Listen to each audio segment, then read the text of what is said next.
believing in Him? How do I know if I really am trusting Him? Here's how I would tell you. Here's how you can know. Just imagine a little scenario. Just imagine this scenario. Just imagine that you've died, you've gone up before the gates of heaven, and St. Peter is standing there and says, "Why should I let you in here?" Now, listen, that's not really true. That's in cartoons. That's in little jokes. They show a cartoon of heaven, and they put St. Peter standing there with a long beard, and he's there trying to decide who to let in. Peter has got better things to do than stand at the gate of heaven and decide who gets in. But just for the sake of this little story, let's just play like that's true. So St. Peter says to you, "Why should I let you in here?" If your answer is, "Oh, I've tried to do my best. I've tried to work hard. I've sacrificed. I've tried to live a clean life. I've tried to I," that means you're trusting in you. But if you can imagine that little scenario, and St. Peter says, "Why should I let you in here?" and you say, "Just one reason. I trust in Jesus as my Savior. And that's all I've got to say. Nothing about me. I trust in Jesus. He's my Savior." That means, if you could say that that's your attitude about it, that means you're believing in Him. That's what it means to believe in Him. To trust Him in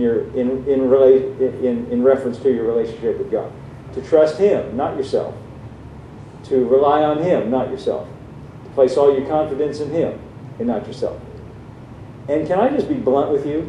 Is that okay if I'm just brutally blunt with you? That's the only thing He's looking for. Now, as Christians, we have, when we come to Christ, we go on living, I used to think, because I used to hear this preached all the time, you need to come to Jesus so you can die and go to heaven. And when I finally came to the place in my life when I was willing to put my faith in Jesus and come to Him and become a Christian, I was ready to die and go to heaven. And to my frustration, here I still was.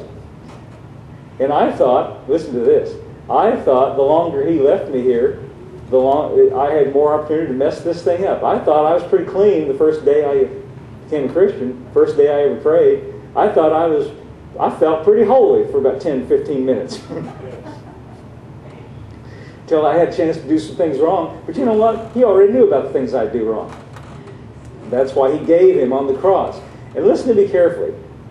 Please hear this. There's only one thing He wants out of you, and faith in Jesus. He already knows about all the rest of it. And on the plus side of things, we've got opportunities to do all kinds of good things, but those aren't going to count. Those aren't going to save you. Only one thing. Did I read that right? That whosoever believeth in Him plus does X, Y, and Z. No. Whosoever believeth in Him should not perish, but have everlasting life. By the way, this word perish here, we just read over it and think it means die. It doesn't mean that. The word perish is translated from a Greek word that means to be thrown out or to be rejected. He says, whoever believes in Him will never be rejected. The connotation is like you take out the garbage to the garbage dump. He's never going to throw... See, He knows all about us ahead of time. Now, if I can, let me demonstrate this. See, there's all kinds of good things we can do, but we're not going to be perfect in doing all the good things. And there's all kinds of mistakes we could possibly make, and we shouldn't, and we shouldn't want to, because when we do dumb things, we get dumb results. But it doesn't disqualify us from being in right standing with God. It doesn't keep us out of heaven. Might cause us problems here. Right? You understand what I'm saying? Like that story I told you of the prodigal son. He went and wasted everything he had, but the father still loved him. And when he came to himself and said, "I'll arise and go to my father," the father ran to meet him and threw his arms around him and said, "Bring the robe and put it on him. And bring the ring and put it on his fingers, and the best shoes, and let's have a party and kill the fatted calf." But you know what? When he went and wasted what his father had given him, during that time that he was wasting all, he was living in a pig pen. Now, as for me, I'd prefer not to live in a pig pen. But the father still loved him. You understand what I'm saying? So on either side of the scale, there's lots of good things we can do, though we're never going to be perfect. And there's lots of bad things we should avoid, but if we make mistakes, none of those things earn us salvation or disqualify us. There's only one thing. That's what I'm trying to say. Whosoever believeth in Him. That's all He said. Now, if there were other things that were necessary, He should have said them right there. Right? And in different church circles, they add all kinds of things to it. Well, you've got to do this. You've got to do that. No, you don't. Just one thing. Put your faith in Him. Now, here's how I would like to demonstrate that to you. I'm going to use the most extreme case I can, but sometimes an extreme case helps us understand the point. This is John's Gospel. Turn back to Luke's Gospel just for a moment or two. And let's talk about the death of Jesus on the cross, and I want you to see something that took place. Verse 32. This is chapter 23, Luke's Gospel, chapter 23, verse 32. This is describing the death of Jesus when he was hung on the cross and paid for our sins on the cross. It says that there were two malefactors, two other, malefactors, led with him to be put to death. Now we're reading from the King James translation, and we don't use the word malefactor so much today. I don't. You know, in my everyday life, I never say malefactor.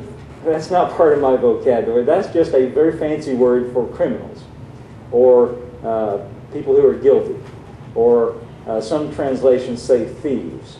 They put it that way. People who had been arrested and condemned and were also going to be crucified. Now Jesus was falsely accused, as you know from reading the story, but he was being crucified. But we know that that was part of God's plan, because for God so loved the world, you and me, that he gave his only begotten. This is where he gave him to pay for our sins.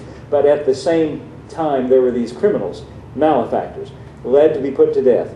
And when they were come to the place which is called Calvary, they were crucified with him. And the malefactors, these criminals, one on the right hand and one on the left. So you got the picture now? Jesus is being crucified, and there's these two malefactors, these two criminals. One's on the right, one's on the left. Then said Jesus, Father, forgive them, for they know not what they do. And they parted his raiment and cast lots, and the people stood beholding. The rulers also with him derided him. That means they mocked him and made fun of him, saying, He saved others. You got to get the sarcasm in this. He saved others, let him save himself, they say sarcastically. If he be Christ, the chosen of God, they're deriding him, they're mocking him. See that? And the soldiers also mocked him. So that the rulers, the religious people mocked him.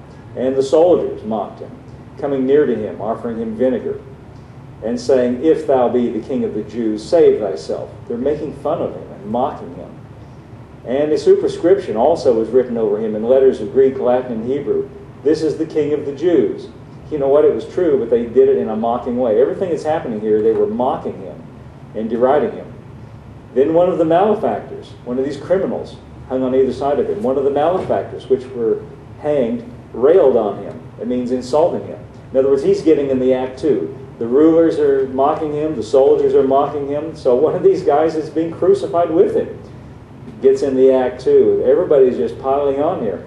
If thou be the Christ, save thyself and us. He says this in a mocking way, deriding him. But listen to this. The guy on the other side, remember there's two of them. One of them joined in with the crowd and mocked him, but the other, that means the other malefactor, the other criminal, answering, rebuked him, saying, Dost thou not fear God, seeing that thou art in the same condemnation? And we indeed justly, for we receive the reward of our deeds. And that's right, they were being punished justly. But this man hath done nothing amiss, meaning Jesus. And he said unto Jesus, Lord, stop right there. You know, by the time they hung Jesus on the cross, he'd already been beaten with whips. He was a mess. I guarantee you he didn't look very lordly at that moment. Being hung on a cross, his garments all stripped away, everybody mocking him and making fun of him. He did not seem very lordly. So for this man to call him Lord, you get the idea that he is believing that Jesus is who he claimed to be? You get the idea that he is putting his faith in Jesus. He trusted, he believed, because he didn't look like it, and everybody else on the scene is making fun of him. This man believed in Jesus, didn't he? Because he called him Lord. He said, Lord, remember me when thou comest into thy kingdom. He believed not only was he Lord, but he had a kingdom. And he said, remember me. That sounds like he is calling on him like you might call on the lifeguard, like you might call on a Savior. Does that sound like that?